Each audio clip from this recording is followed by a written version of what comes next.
है ना, north pole और साउथ पोल। वास्तव में पोल्स होते हैं क्या? पोल्स नहीं होते हैं, कंटिन्यूअस है वो, है ना, पोल्स होते ही नहीं है कहीं।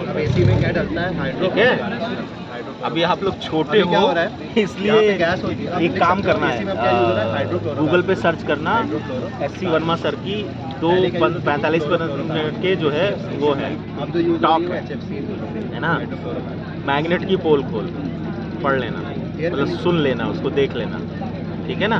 तो मैग्नेट में पोल्स नहीं होते हैं, क्योंकि जो मैग्नेटिक लाइंस ऑफ फोर्स होती हैं वो कैसी होती हैं, कंटिन्यूअस होती हैं। कैसी होती हैं? कंटिन्यूअस होती हैं। तो फिर पोल्स कैसे बने कंटिन्यूटी में? अब इसमें गैस है, पोल्स तो वहाँ हो सकते हैं ना, वहाँ खत्म हो जाए जाके, है ना, तब तो पोल बनेगा। जब प्रेशर समझ में आई ना?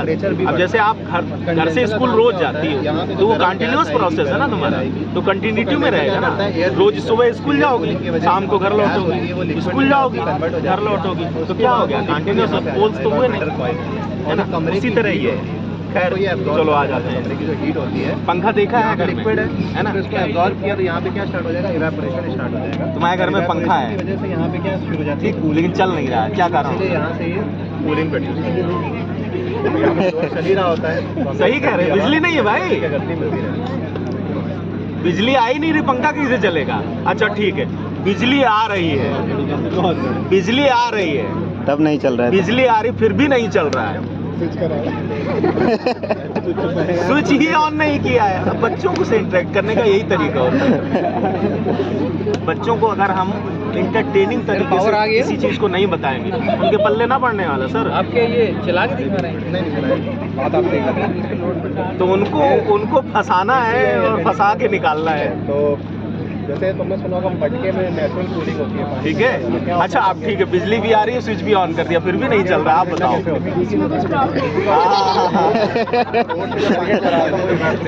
अब आ जाते हैं, तब हमें क्या करना पड़ेगा, पंखा देखना पड़ेगा भाई, है ना। तो मेरे जैसे मिस्त्री मत बुलाना जिसने अभी 4-5 दिनों में सीखा हो या 15 दिनों में, वो अच्छे वाले मिस्त्री को बुलाना। हालांकि अब हम बता तो देंगे कहाँ गड़बड़ हो गया है, कैसे चीजें ले ली है ना हमने।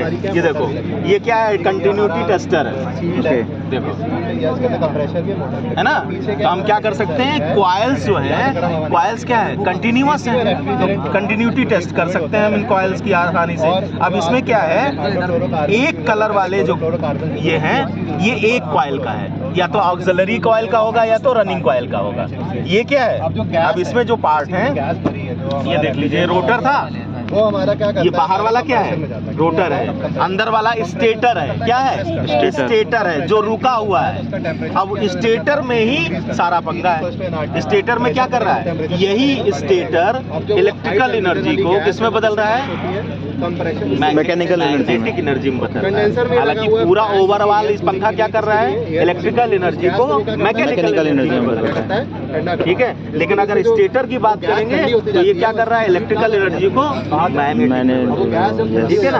तो ये क्या कर रहा है, अब इसमें भी दो पार्ट है, ये बाहर वाला है, इसको हम कहते हैं रनिंग कॉइल या मेन कॉइल, ठीक है, या मेन वाइंडिंग या रनिंग वाइंडिंग। जो अंदर वाला है इसको कहते हैं ऑक्सिलरी या स्टार्टिंग कॉइल या स्टार्टिंग या ऑक्सिलरी वाइंडिंग, ठीक है ना।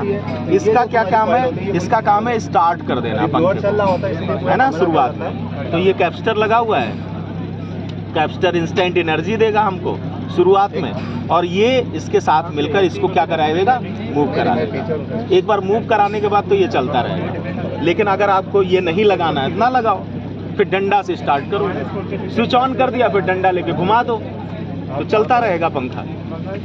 ऑक्सिलरी कॉइल अगर निकाल देना सर, पंखा फिर भी चलेगा। इतनी ज़्यादा लगाने की क्या जरूरत है, खाली स्टार्ट ही करना है, इतनी ज़्यादा लगाने स्टार्ट ही करना है, तो नंबर ऑफ कॉइल ज़्यादा क्यों है? हाँ मुझे पता था, इसीलिए वहाँ तक लाए थे हम।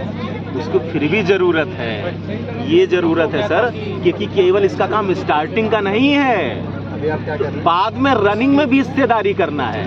वो क्या करता है, ये जो हमने सीरीज में कैपेसिटर लगाया है, वो क्या कर देगा, इस ऑक्सिलरी कॉइल में करंट को 90 डिग्री फेज में लीड करा देगा।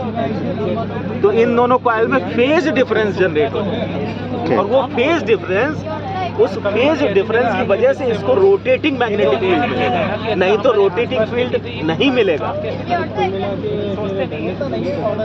नहीं, रोटेटिंग मैग्नेटिक फील्ड उसी से मिलेगा। जब तक हम फेज डिफरेंस नहीं कराएंगे तब तक रोटेटिंग नहीं मिलेगा।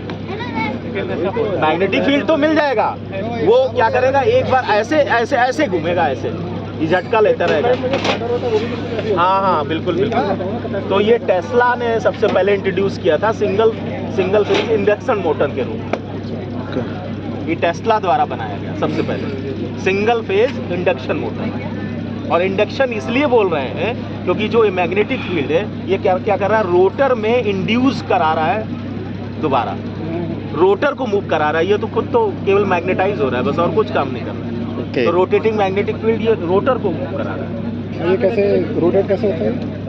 रोटेट ये देख लो सर, अब ये हाफ साइकिल और ये हाफ साइकिल। तो अगर ये इसी तरह हमने वो ऑक्सिलरी नहीं लगाई है तो पंगा कर देगा। ये अल्टरनेटिंग करंट की हाफ साइकिल के लिए इधर और हाफ साइकिल इधर मुड़ेगा, तो ऐसे ऐसे करता रहेगा ये।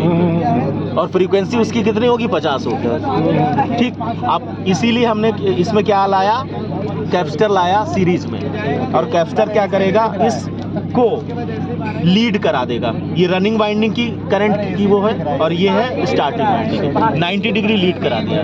तो अब जब लीड करा दिया तो ये है हालत इसकी। जीरो वाले समय पे लीड कौन कर रहा है, स्टार्टिंग वाइंडिंग लीड कर रही है। अब आ जाते हैं जीरो पे, ये है सेम, जो रिजल्टेंट है वो ये है। ठीक,